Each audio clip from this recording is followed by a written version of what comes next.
sa mundong ito, laking tuwa ng magulang mo, at ang kamay nila ang iyong ilaw.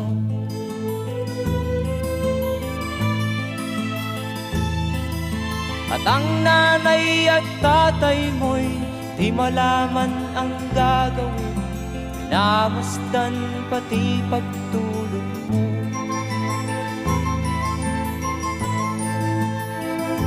At sa gabi nagpupuyat ang iyong nanay sa pagtimpla ng gatas mo.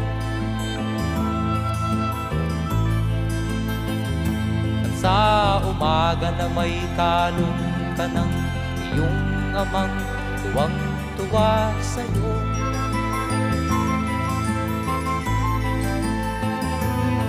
Ngayon nga ay malaki ka na, nais mo